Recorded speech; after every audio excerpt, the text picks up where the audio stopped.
Deus é bom. Então vamos lá, amados. Hoje é 1º de abril.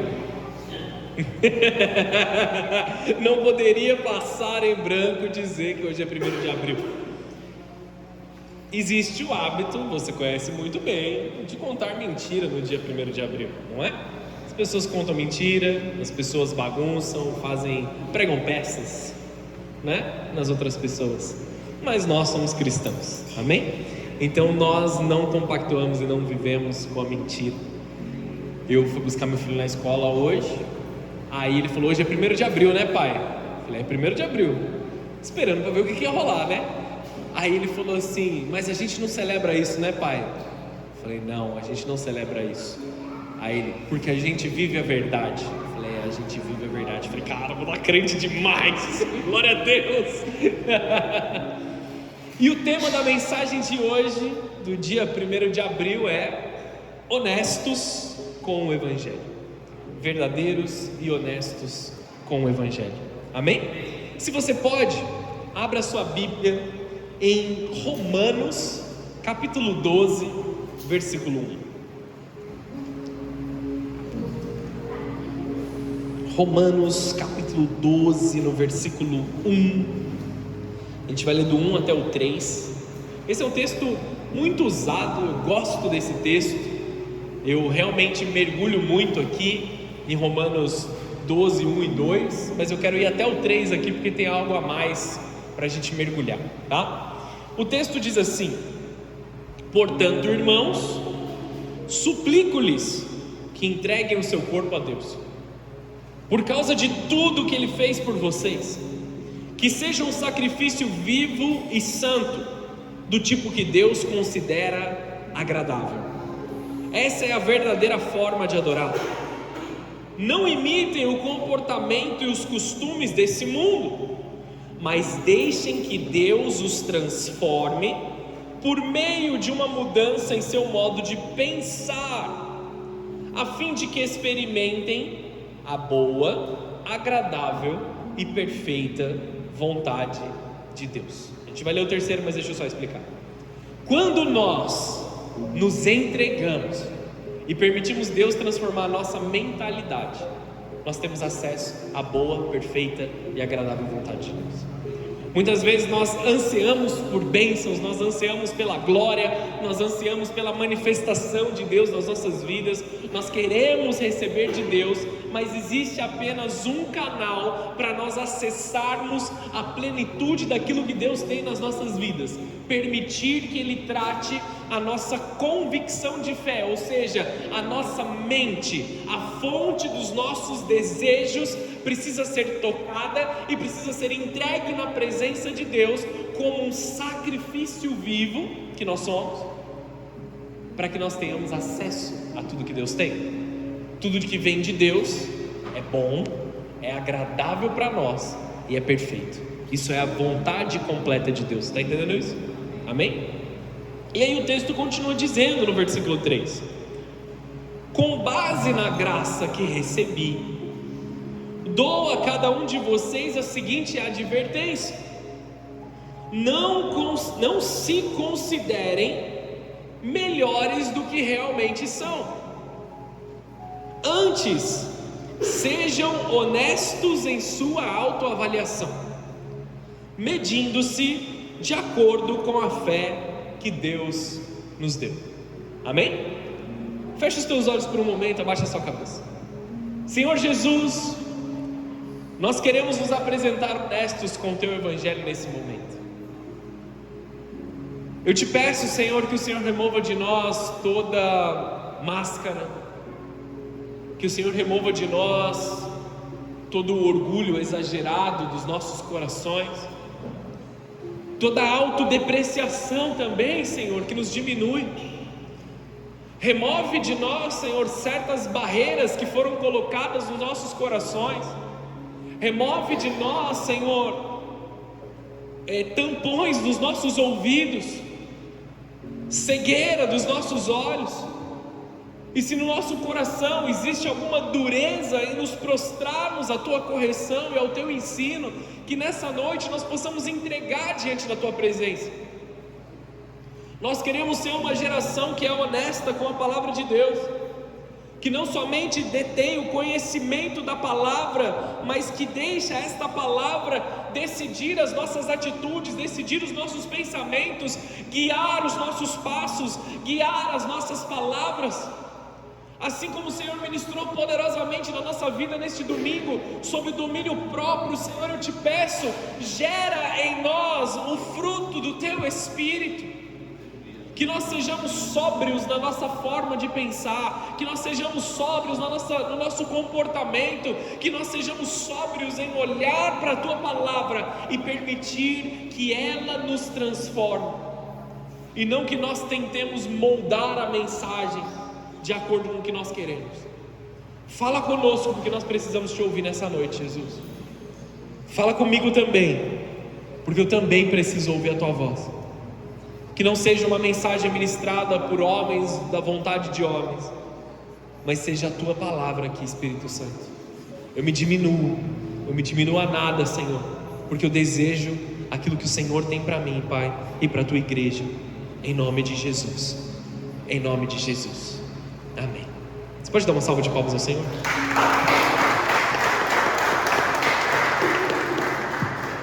Eu vou ler o versículo 3 de novo, pode ser? Para a gente ir mais um pouquinho aqui. O versículo 3 de Romanos 12 diz assim: com base na graça que eu recebi, o apóstolo Paulo está falando, eu dou a cada um de vocês a seguinte advertência. Para você entender o que ele está fazendo aqui, ele está concluindo uma linha de raciocínio muito longa da carta aos Romanos. Ele começa no primeiro capítulo arrebentando com eles.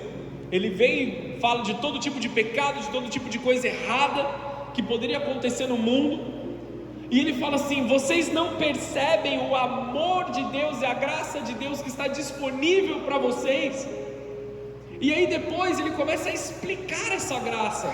No capítulo 3, que Jesus morreu por nós, que éramos pecadores, nós não tínhamos uma chance de nos livrarmos dos nossos próprios pecados, e aí por causa de Jesus, nós fomos salvos, houve propiciação sobre as nossas vidas. É isso que ele está dizendo. Ele traz vários outros ensinos, e ele encerra uma linha, ele está chegando no final do raciocínio dele, e ele diz assim: eu estou trazendo para vocês uma advertência, em tudo que a palavra prega, em todo o ensino que lhes foi dado, não se considerem melhores do que realmente são, nem melhores nem piores, amém?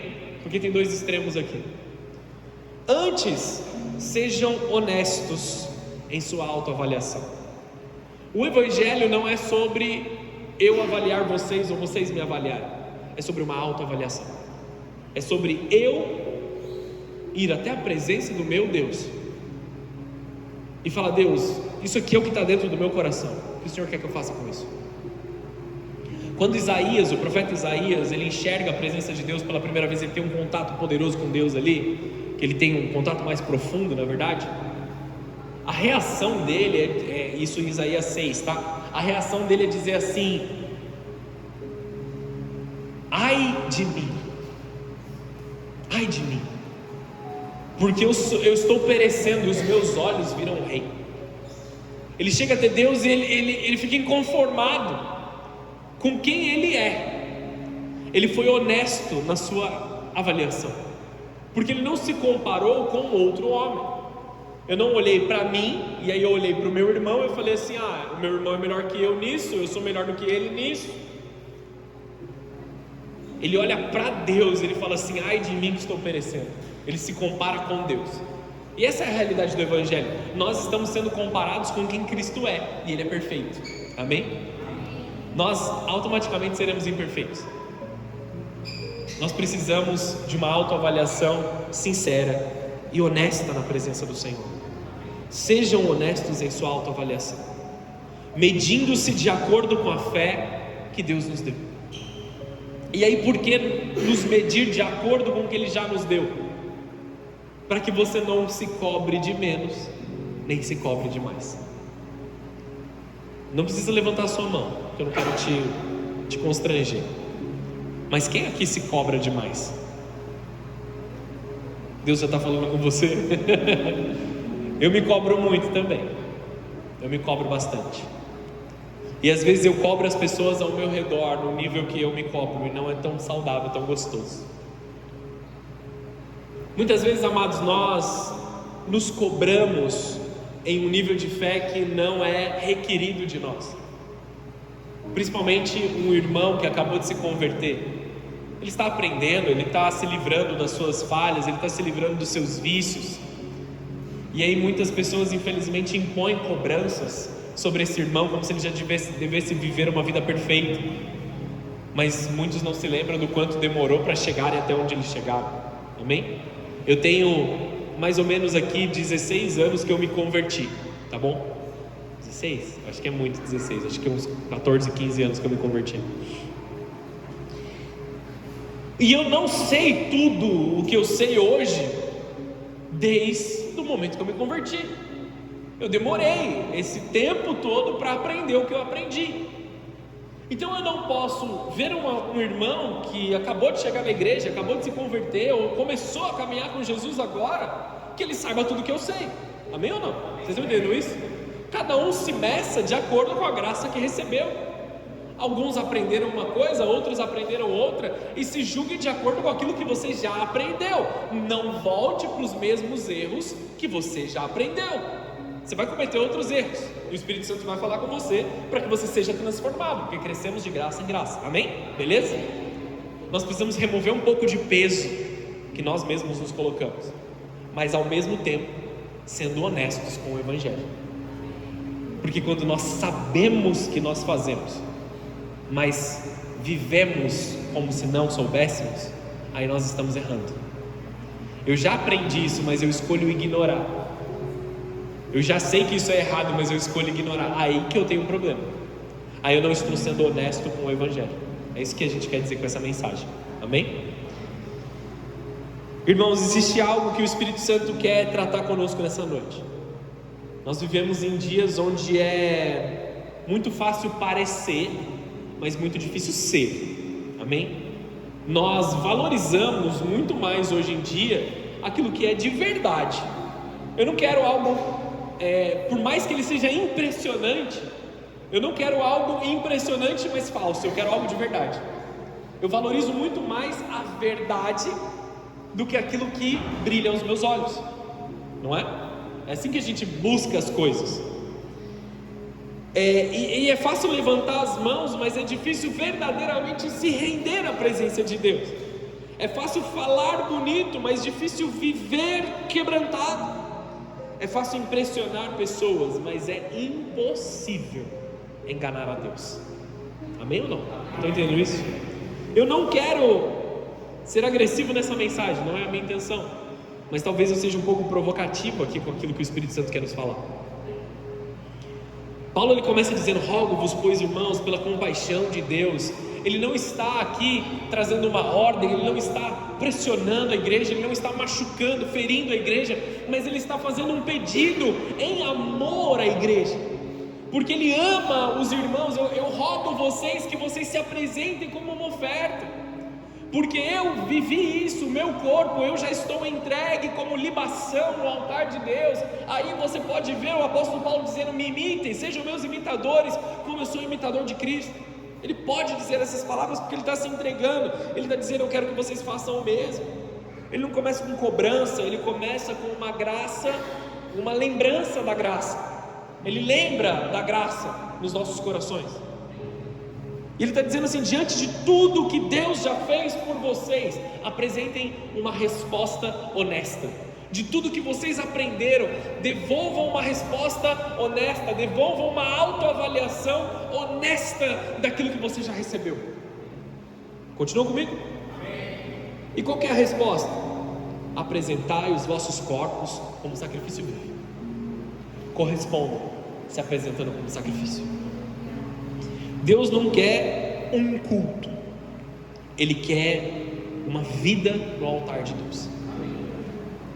Porque, embora eu creia e eu já tenha visto isso acontecendo, um culto, uma reunião, um momento como esse pode mudar a vida de alguém para sempre.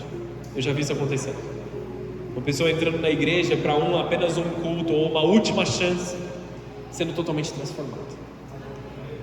Só que nós não vivemos por esse um dia que transforma tudo.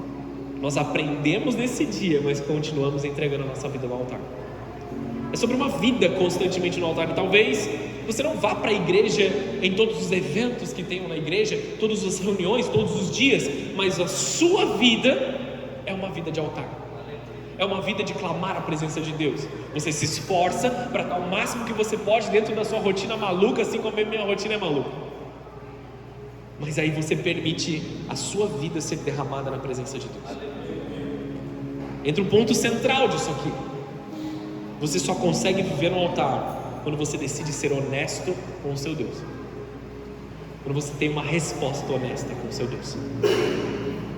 Sem honestidade não existe transformação. Sem honestidade não existe relacionamento. Se eu não for honesto com a minha esposa, naquilo que eu sinto, naquilo que eu penso, não existe um relacionamento de um casal. Amém? Como sem honestidade não existe um relacionamento com Deus. Se eu falo palavras bonitas para um Deus que conhece muito bem o meu coração, Ele olha para mim e fala assim: tá bom, eu sei o que você está falando, mas eu já sei o que está aí dentro. Aí você pensa, talvez seja mais fácil ser honesto com Deus, Ele já conhece meu coração. E eu não estou falando sobre tentar mostrar algo dentro do ambiente de igreja, não é nem sobre isso. Se eu fizer tal coisa, meu pastor vai descobrir. Tanto faz, não faz a menor diferença. Eu não tenho a menor capacidade de salvar. Eu posso te perdoar como Cristo me ensinou a perdoar, mas eu não tenho a capacidade de te salvar como Jesus tem. Eu aponto para Ele, eu não substituo Ele. Amém? Onde que eu estava? Me perdi. Sem transparência, sem honestidade, não existe relacionamento. Não é possível termos um relacionamento.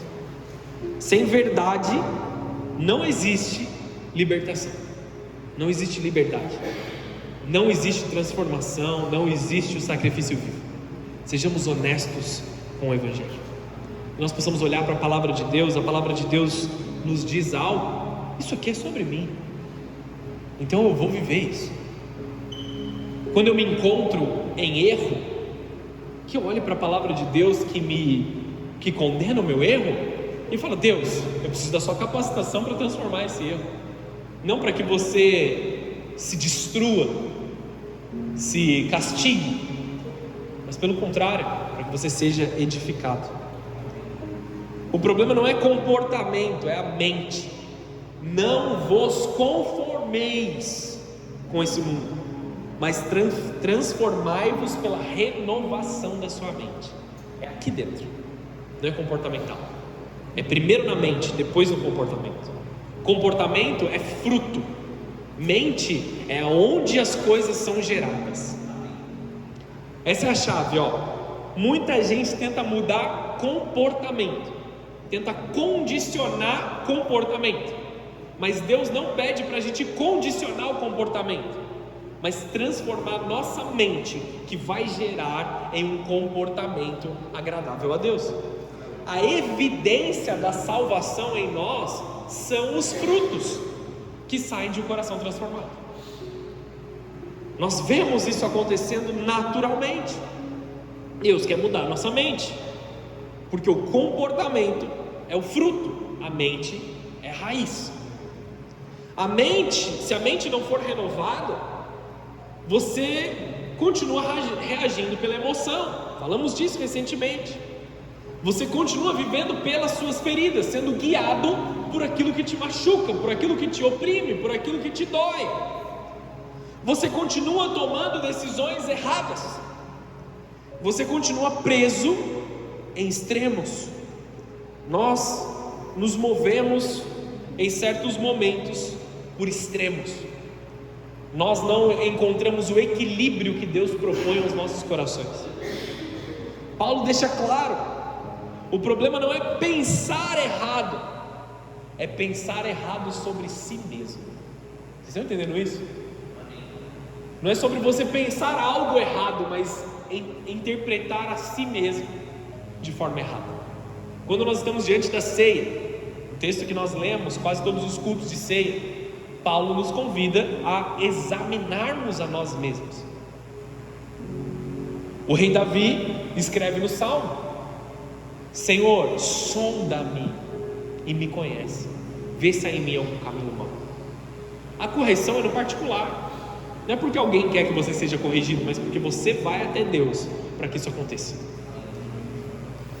Não pense de si mesmo além do que convém, ou seja, nem mais, nem menos. Então nós temos dois tipos de pessoa aqui: alguns que pensam muito mais de si mesmo e alguns que pensam muito menos de si mesmo. São dois extremos, nós precisamos tratar isso. Deus não aceita nem orgulho, nem autodestruição. Nós não podemos destruir a nós mesmos, a nossa autoimagem. Aqui eu quero começar um pouco a te confrontar diante dessa palavra, amém? Abra teu coração para o teu pastor. Existem pessoas aqui que estão vivendo com uma visão distorcida de si mesmas, e essa distorção tem esses dois lados. De um lado, autocomiseração, vou explicar o que é daqui a pouco para você que talvez não conheça. Autocomiseração, vergonha, rejeição, sentimentos de pequenez, sentimentos de insuficiência. E do outro lado, orgulho, altivez, superioridade, falsa humildade. Nós temos que encontrar o centro dessas coisas, para que nós não pequemos nem para mais, nem para menos. Sejamos justos, sejamos corretos. Deixa eu te pastorear nesse momento. Os dois lados são obras do inferno nas nossas vidas. Tanto se exaltar, como se diminuir da forma errada. Um te faz se esconder, o outro te faz se exaltar e mostra o pior de dentro de você. E Deus, Ele não te chamou para nenhum dos dois. Deus te chamou para a sobriedade. Sejamos sóbrios naquilo que nós estamos vivendo. Não tem nada de ruim em você ser bom em algo que você faz, mas que isso não te leve nem para o orgulho, nem a se menosprezar em outras áreas que você não é bom. Estão entendendo? Beleza? Estamos aqui? Vamos falar de autocomiseração. Autocomiseração para pessoas de caráter mais colérico como que eu posso dizer sem agredir ninguém? É algo que me deixa levemente inconformado. Não que eu nunca tenha caído nesse erro, amém? Também errei nessa área, mas muitas vezes nós somos um tanto impacientes com a autocomiseração. O que é autocomiseração? É quando uma pessoa vive dizendo ou pensando muito mal de si mesma. É uma dó de si mesmo. Autocomiseração é quando você tem dó de você mesmo, tá? De uma forma assim doentia. Nós estamos falando de algo que é movido pelas trevas mesmo. Nós constantemente estamos dizendo: ninguém me entende, eu sou o pior de todos, o meu caso é o mais difícil, nada dá certo para mim, eu sou extremamente rejeitado, eu sou extremamente machucado. Ou como Gideão, né, quando foi chamado pelo anjo de Deus: eu sou o menor da minha casa, eu sou o menor dos meus irmãos, o mais fraquinho. Autocomiseração, a gente pensa muito mal de nós mesmos. Isso não agrada a Deus. Isso não é, preste atenção, autocomiseração não é e não pode nunca ser confundido com humildade. São coisas totalmente diferentes. Humildade é você não se julgar melhor do que ninguém, sendo e tendo capacidades talvez melhores que as outras pessoas, mas você julgar a outra pessoa mais importante do que você, dentro da capacidade que você tem. Os humildes, eles são aqueles que fazem, que sabem o que fazem, mas mesmo assim colocam os outros como prioridade sobre as suas vidas, como Jesus nos ensinou a fazer. Amém? Isso é humildade. O problema de muitos aqui, amados, é que essa identidade da autocomiseração, ela é construída pela dor, construída pelo machucado. Então eu carrego autocomiseração na minha vida. O problema de muitos é que neste lugar de autocomiseração não conseguem enxergar eles mesmos como se destruindo e não desejam a cura. Deus está te chamando para curar a sua vida nesse momento. Deus, Ele quer te tirar desse lugar e mostrar o quão belo, o quão forte, o quão capacitado você é, mesmo que você não enxergue que você é.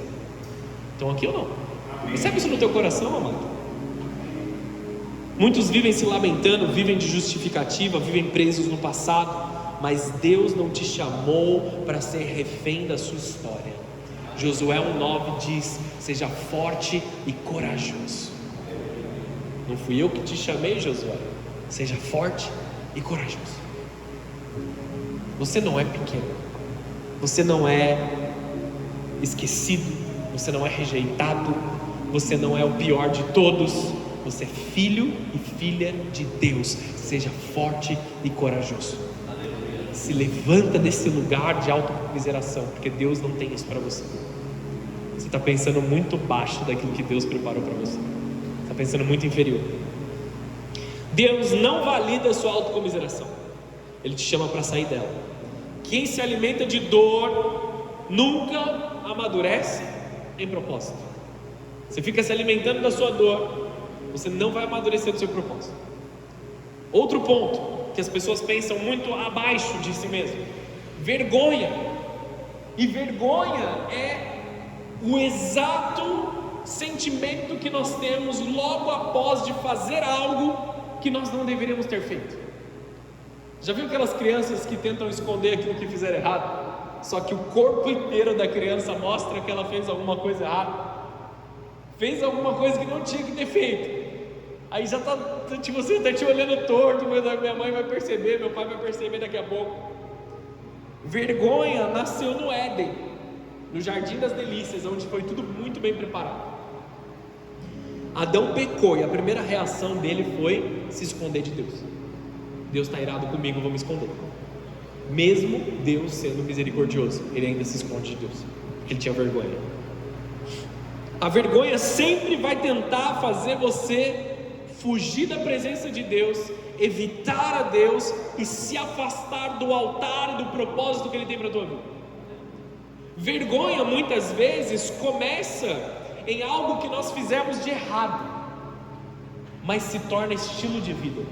E aí é o problema, porque você já não peca mais, você já não erra mais, você já é mais sóbrio naquilo que você fez, mas você se acostumou a viver em um lugar de vergonha.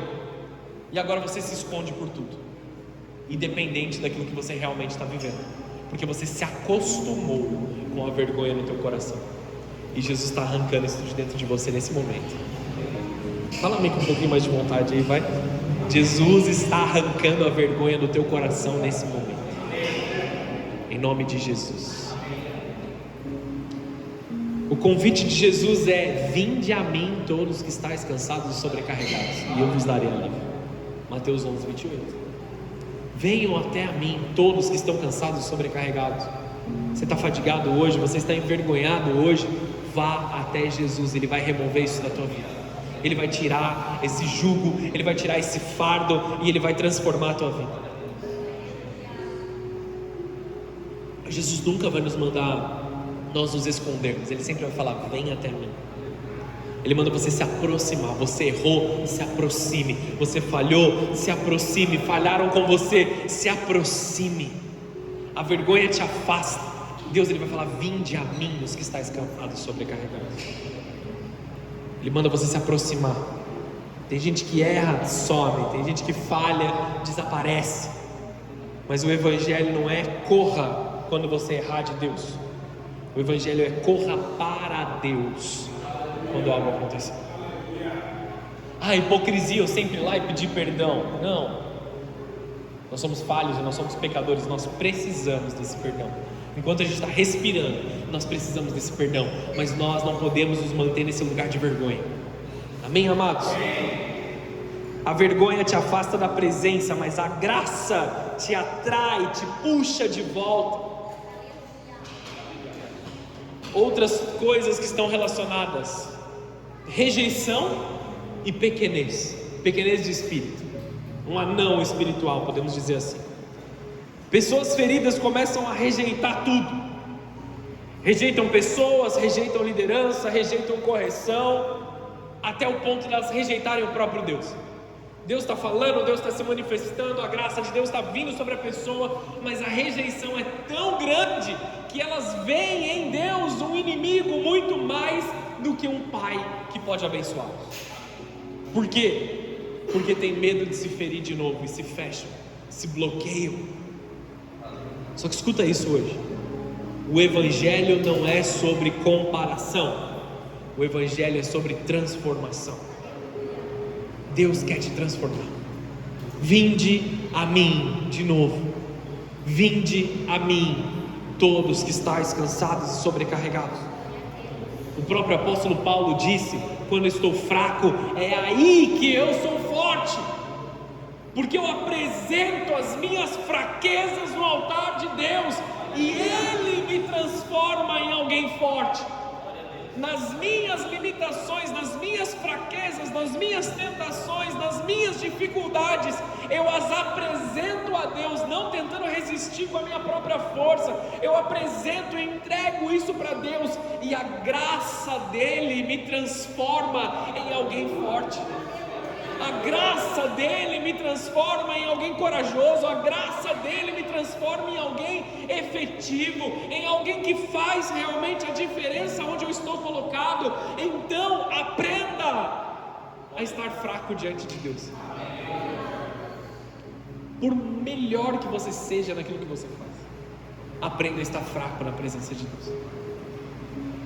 Deus, muito obrigado por ter me usado até então, mas eu reconheço que tudo que o Senhor fez até então é pela sua misericórdia, e eu continuo precisando da tua misericórdia, eu continuo precisando da tua graça. Eu assumo a responsabilidade, eu assumo o chamado, eu assumo aquilo que o Senhor tem, mas eu continuo me lembrando que eu sou fraco e carente da tua presença. Eu sou fraco e eu preciso da tua glória.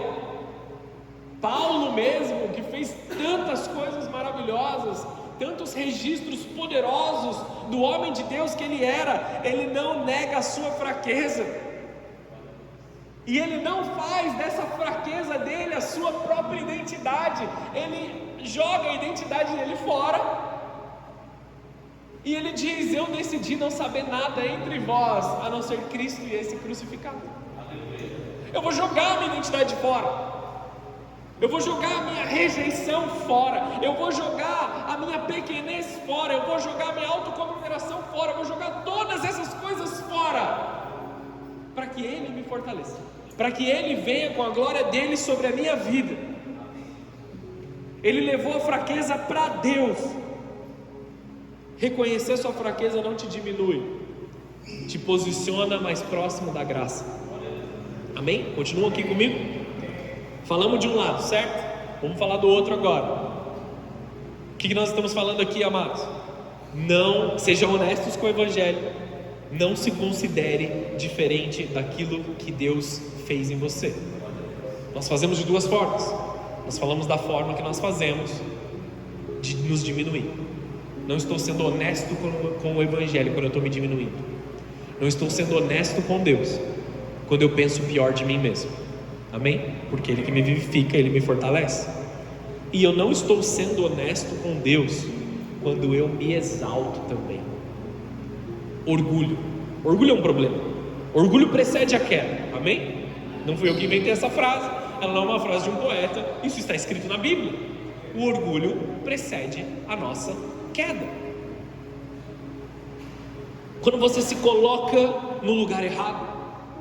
Orgulho é quando a pessoa não aceita a correção, a pessoa nunca está errada, sempre tem uma justificativa, sempre tem uma resposta, sempre tem algo inteligente ou algo ali esperto para dizer sobre algo que alguém diz: ó, você tem que mudar tal coisa na tua vida. Não, eu tenho isso, aquilo, é porque aqui, é porque acolá. Começa até a falar árabe,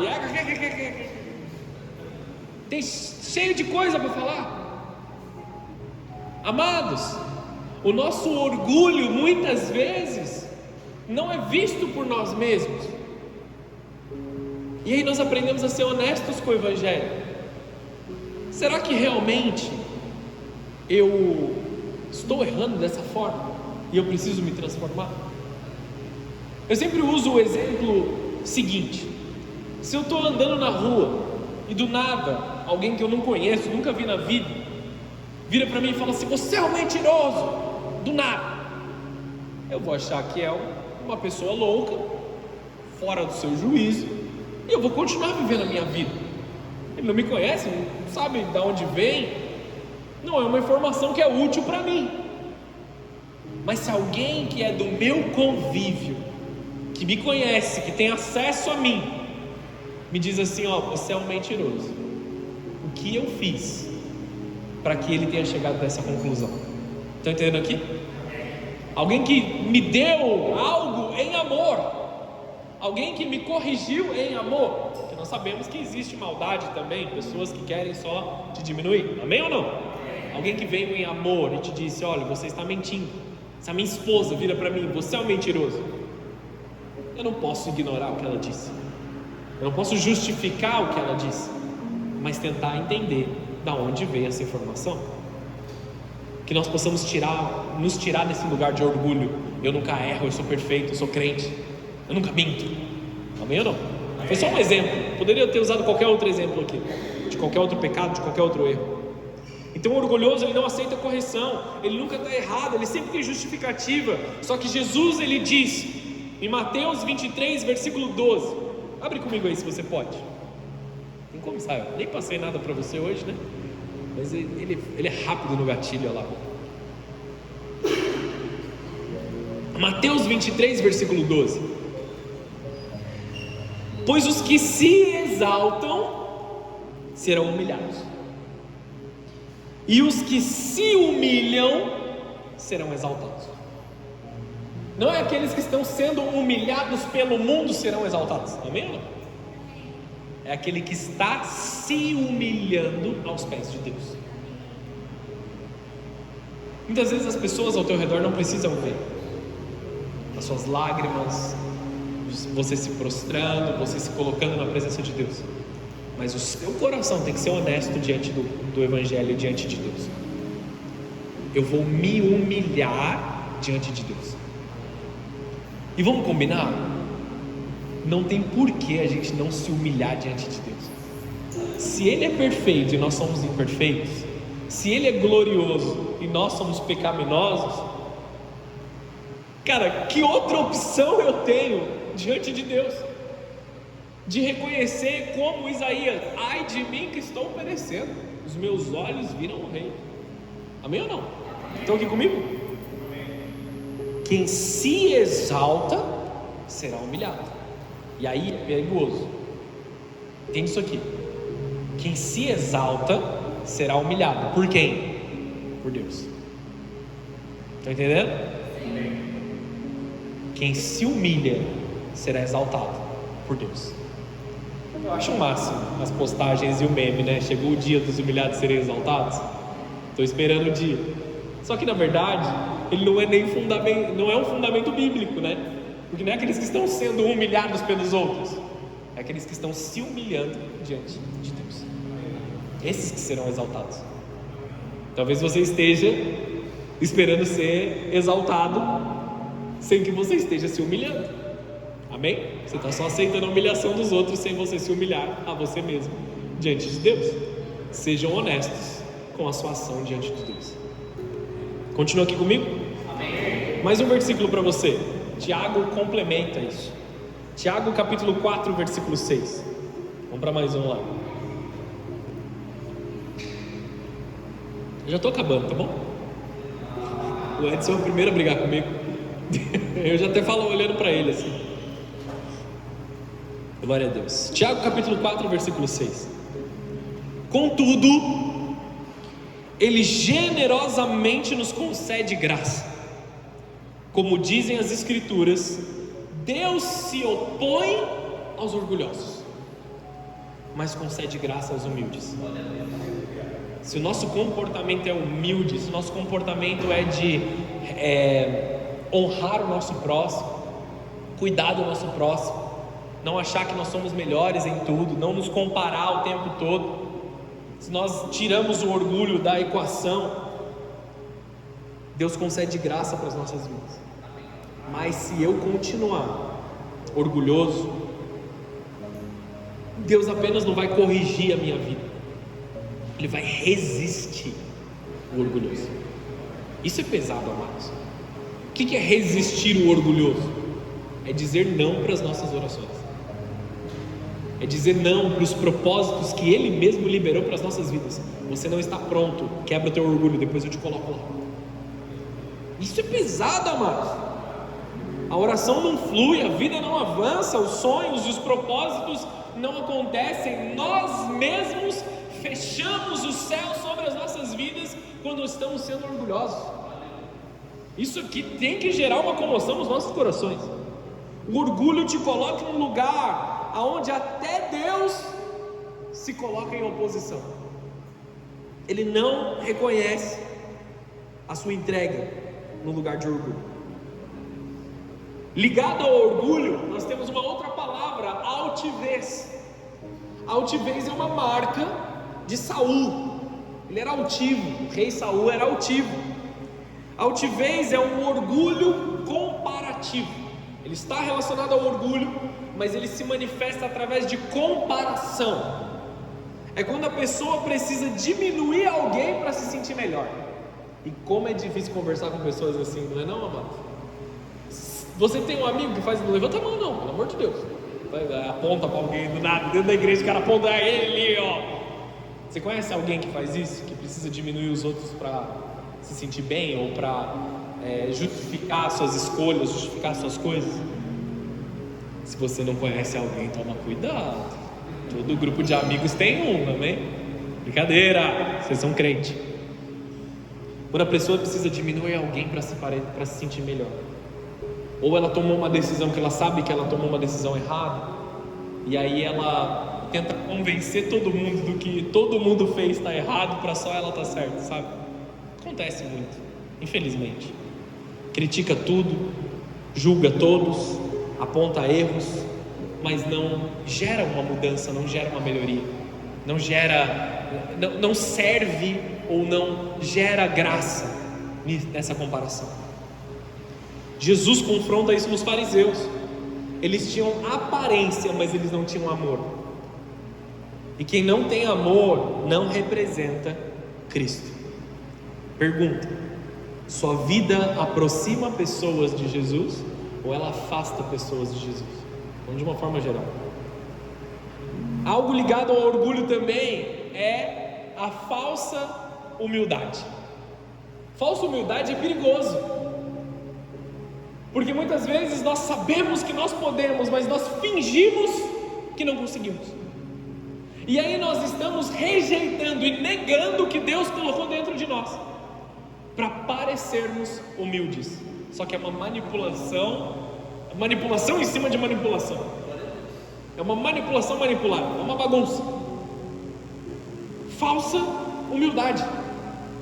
Não é inventar humildade, mas é fingir incapacidade para que você possa se enquadrar em um lugar que você não deveria se enquadrar.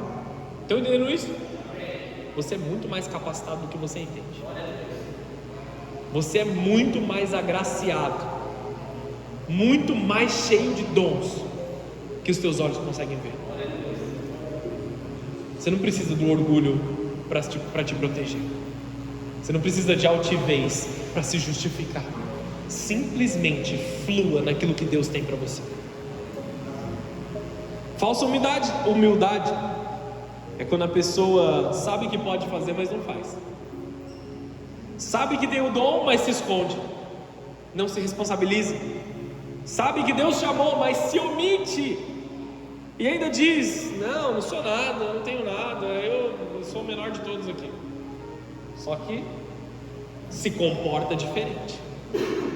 Isso não é humildade, isso é uma desonra contra Deus. Tiago 4,17. Mais um texto de Tiago aí pra gente. Tiago 4,17. Lembrem-se, e não se esqueçam desse texto, amém? Grava aí no teu coração. Lembrem-se de que é pecado saber o que devem fazer e não fazer. Pesado, você já tinha percebido nesse texto? O pecado não é fazer errado, mas saber que você pode e não fazer. Saber que você tem, e eu estou dizendo quando você tem, quando você pode, amém? Não estou colocando um peso a mais do que esse texto propõe, mas eu sei que eu posso fazer e eu não faço. Eu estou errando com Deus. Deus me pediu, mas eu me omito. Eu sinto no meu coração que eu preciso tomar um posicionamento, mas talvez vai gerar um desgaste maior do que eu gostaria que gerasse. Então eu me omito. Eu estou errando. Omissão gera problemas maiores. Eu falei isso no culto passado. Resolva as suas bodegas o mais rápido possível. Não falei com essa frase, né? Resolve seus problemas o mais rápido possível. Quem sabe fazer o bem e não faz, peca. Deus te deu o dom para Deus não te deu o dom para você esconder. Deus te deu o dom para você servir ao reino, ao teu próximo e amar o teu próximo. Alimentar as ovelhas do Senhor. Edificar a igreja do Senhor. Eu não estou falando de servir na igreja, estou falando de cuidar da pessoa que está do seu lado, do teu próximo. Servir na igreja também faz parte, mas é o cuidado com as pessoas ao nosso redor. Essa é a chave. Esconder o dom não é humildade, é ingratidão a Deus, não aos homens, a Deus. E algo que também nos faz desonestos com o Evangelho, só um a mais aqui, é o ânimo dobre, uma vida e um coração instável. Tiago capítulo 1 versículo 7.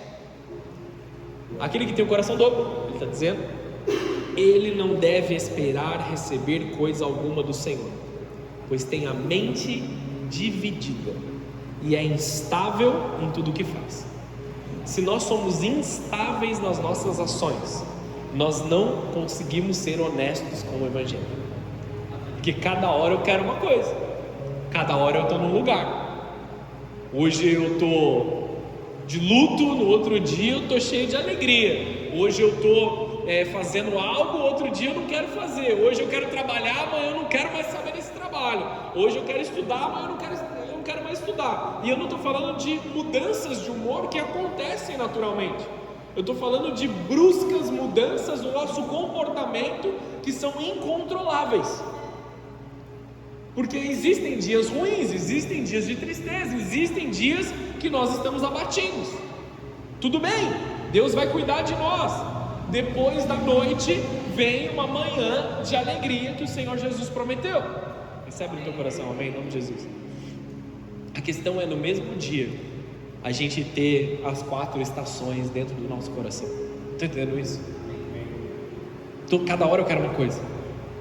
Às 8 horas da manhã eu estava louco para matar o leão e resolver todos os problemas. Às 9 horas eu não quero nem sair da cama mais. A instabilidade do nosso coração faz com que nós não consigamos alcançar aquilo que Deus tem para nós.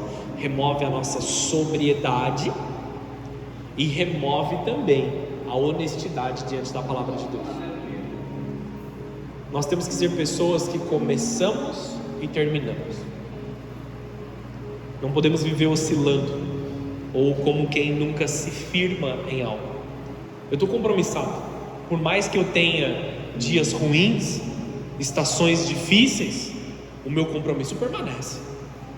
Se eu falar que eu vou fazer, eu vou continuar fazendo, mesmo que em alguns momentos eu faça mais rápido, alguns momentos mais devagar, mas a minha direção permanece a mesma.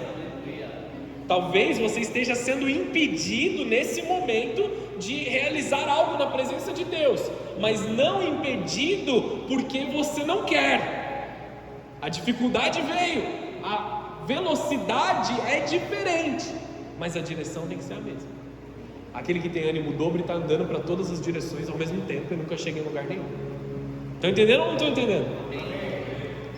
A Bíblia diz: não receberá nada do Senhor. Deus não estabelece destino para quem vive indeciso. Frutos revelam a verdade. 3 cultos se passaram e nós estamos ainda falando de frutos. Leandro pregou na quarta-feira passada sobre os frutos do Espírito. Eu falei sobre domínio próprio no domingo.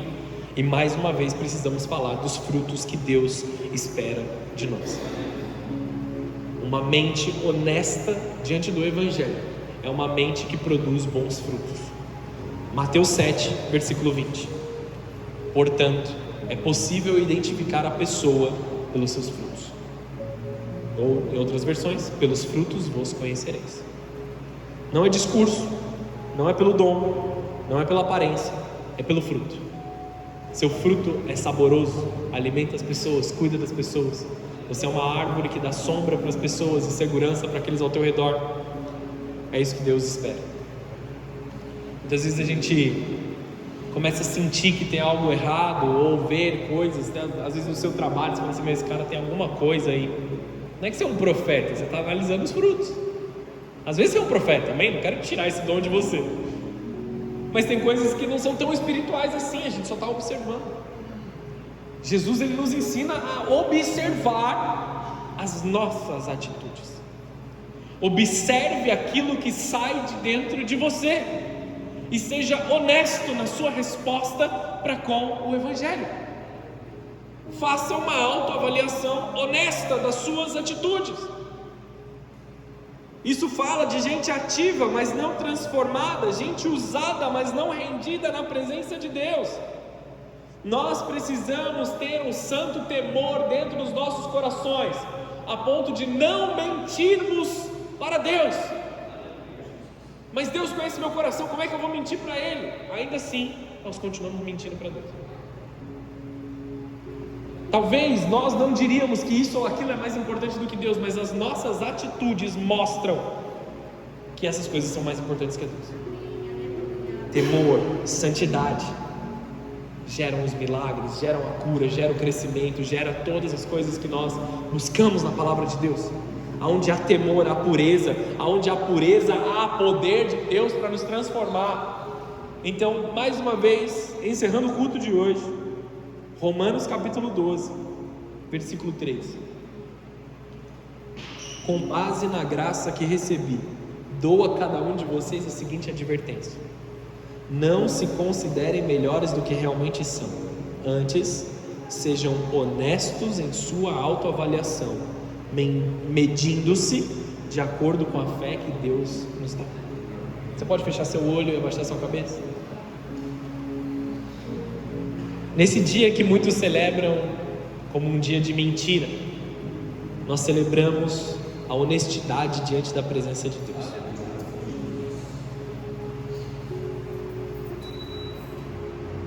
Que sejamos honestos diante do Evangelho, honestos diante daquilo que nós temos vivido, feito. E essa palavra, ela carrega a visão de você não se medir mais do que aquilo que você tem que se medir. É de acordo com a graça que você recebeu. Alguns nessa noite precisam parar de se cobrar demais. Alguns nessa noite precisam parar de olhar para si mesmos e pensar muito pior do que realmente são. Outros aqui precisam cair em si e perceber que muitas das suas atitudes são atitudes de altivez, em que estão julgando o próximo e olhando com orgulho para si mesmos. Essa é uma noite de apresentarmos com honestidade diante de Deus. E amados, você não precisa dizer para mim nem para ninguém aquilo que você está dentro do teu coração agora. Mas o que você precisa falar para o seu Senhor? Qual a resposta que você tem que dar para o seu Senhor nessa noite? Qual é a resposta que o teu coração precisa dar para Deus agora? Seja honesto com o Evangelho. Quando a palavra se apresenta diante de você, qual é a sua resposta? Deus está nos chamando para honestidade diante dele. Corações abertos, corações rendidos, corações sinceros. Muitas vezes somos sinceros com tantas pessoas, mas nós não somos sinceros com o nosso Deus. O Espírito Santo está dizendo assim: se abre para eu falar com você. Corresponda. O que está aí dentro que tem que ir embora? O que está aí dentro que tem que ir embora? Nós vamos adorar o Senhor aqui rapidamente. Eu não quero te conduzir nessa oração.